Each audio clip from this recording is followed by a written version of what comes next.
Si tu élèves ton enfant seul, je veux commencer par te dire une chose, juste une, avant tout le reste. Tu fais un travail immense, le travail de deux personnes, souvent avec la force d'une seule. Et si personne ne te l'a dit récemment, je te vois et c'est admirable.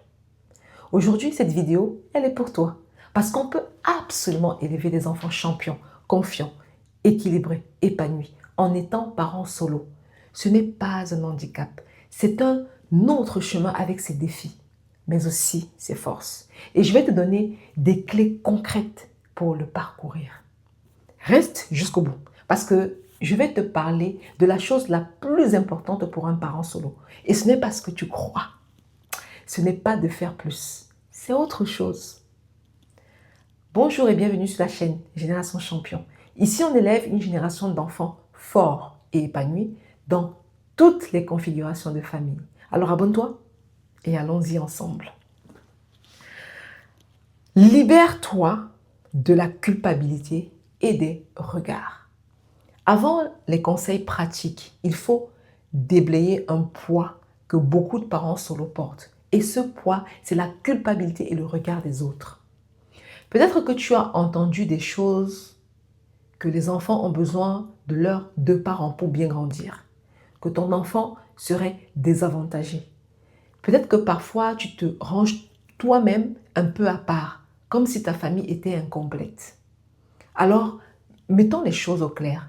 Ce dont un enfant a besoin pour s'épanouir, ce n'est pas un nombre précis de parents, c'est de l'amour stable, de la sécurité, des repères et au moins un adulte profondément investi et fiable. Ça, tu peux le donner pleinement seul.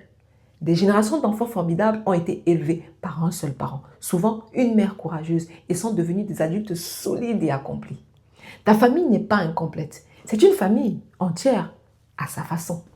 Différente de d'autres, oui, mais pas inférieure.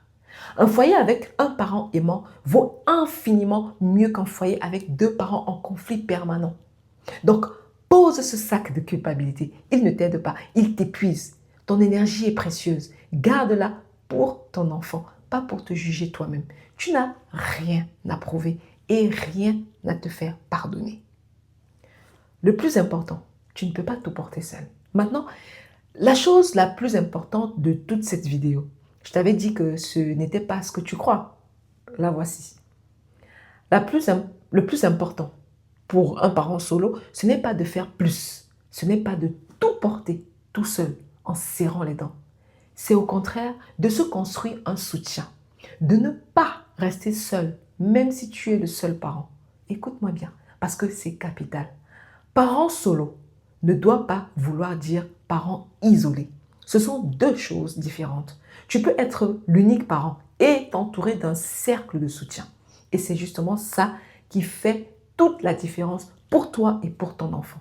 Souviens-tu du proverbe, il faut un village pour élever un enfant. Ce village est encore plus vital pour toi. Alors construis-le activement. Tu peux en faire partie. Alors, qui peut en faire partie? La famille, grands-parents, oncles, tantes, cousins, frères et sœurs qui peuvent aider, prendre le relais, être présents, des amis de confiance, d'autres parents, notamment d'autres parents solos avec qui s'entraider et se relayer. Ta communauté, ton lieu de culte, si tu en as un, bien sûr, des associations, des structures de soutien à la parentalité près de chez toi. Et surtout, retiens ceci.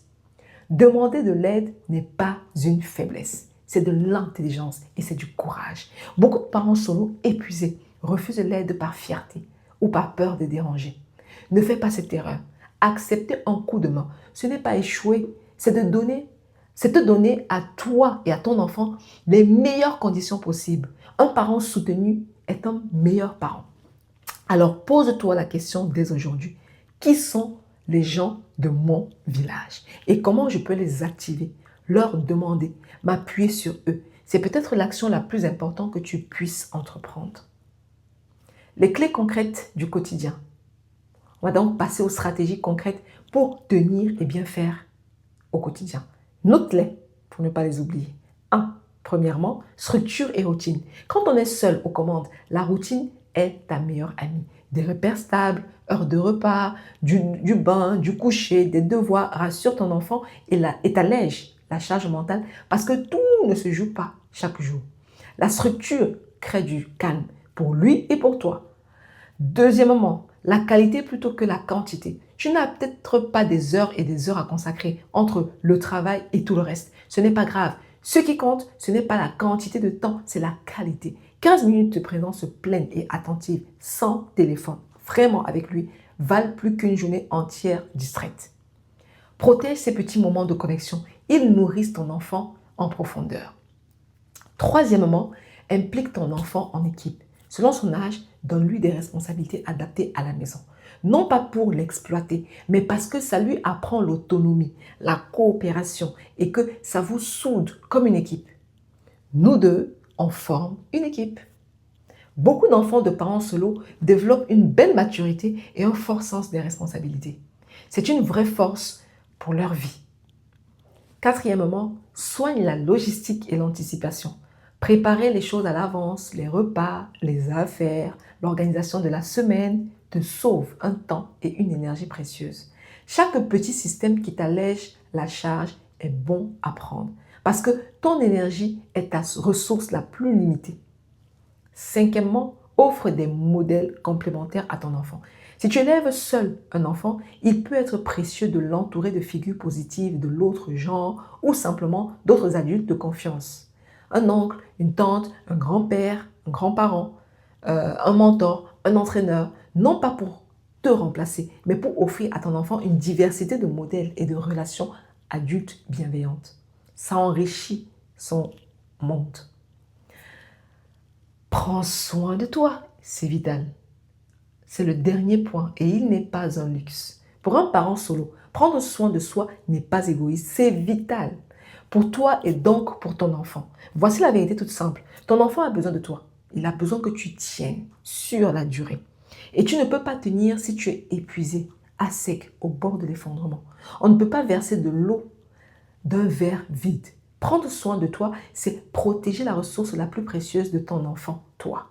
Alors, autant que possible, accorde-toi des choses, du repos, du sommeil quand tu peux, des petits moments rien qu'à toi, même court. C'est là que le village aide. Quelqu'un prend le relais 1 heure et tu souffles. Garde, si tu peux, un lien avec ce qui te fait du bien. Une amitié, une activité, un peu de vie à toi en dehors du rôle de parent. Tu as le droit d'exister aussi comme personne, pas seulement comme parent. Et surveille ton moral. Porter seul une telle charge, c'est lourd. Et il est normal d'avoir des moments difficiles. Si tu sens que tu es souvent au bord, épuisé, triste, débordé, ne reste pas seul avec ça. Parle-en à un proche ou à un professionnel. Demandez du soutien pour toi-même. C'est prendre soin de ton enfant en prenant soin de son parent. Il n'y a aucune honte à cela. Au contraire. Alors, sois aussi douce avec toi-même que tu l'es avec ton enfant. Tu ne seras pas parfaite. Personne ne l'est et surtout pas en portant tout seul. Vise à être un parent aimant et suffisamment bon, pas un parent parfait. Ça suffit amplement. Et ça, tu le fais déjà. Alors récapitulons. Élever des enfants champions en solo, c'est possible. Libère-toi de la culpabilité. Ta famille est entière et ce qui compte, c'est l'amour stable que tu donnes pleinement. Le plus important, ne reste pas isolé. Parent solo ne veut pas dire parent seul. Construis ton village et demande de l'aide. C'est de la force, pas de la faiblesse. Au quotidien, des routines de la qualité plutôt que la quantité, une équipe avec ton enfant, de l'anticipation, des modèles complémentaires. Et prends soin de toi. Vraiment, c'est vital pour toi et pour ton enfant. Je te laisse avec ceci. Il y a une force particulière chez les enfants élevés par un parent solo aimant. Ils voient chaque jour quelqu'un se battre pour eux, se lever, tenir, donner malgré tout. Et ça leur enseigne quelque chose que peu d'écoles enseignent. La résilience, le courage, la valeur de l'effort et de l'amour. Ton enfant te regarde et ce qu'il voit, c'est un parent qui, seul, soulève des montagnes pour lui. Un jour, il comprendra tout ce que tu as apporté et ce sera l'une des plus grandes fiertés de sa vie. Tu n'es pas un parent en moins. Tu es un parent qui, à lui seul, en vaut énormément. Continue. Tu fais un travail magnifique et extraordinaire. À tous les parents solo qui regardent, dites-nous en commentaire votre plus grande fierté ou votre plus grand défi du moment. Et si tu n'es pas parent solo, laisse un mot de soutien à ceux qui le sont. Faisons de cet espace un vrai village aujourd'hui. Abonne-toi pour la suite. On construit cette génération de champions ensemble. Et je te laisse une autre vidéo juste ici que tu pourras aller regarder. D'ici là, prends soin de toi, prends soin de tes enfants et à très vite.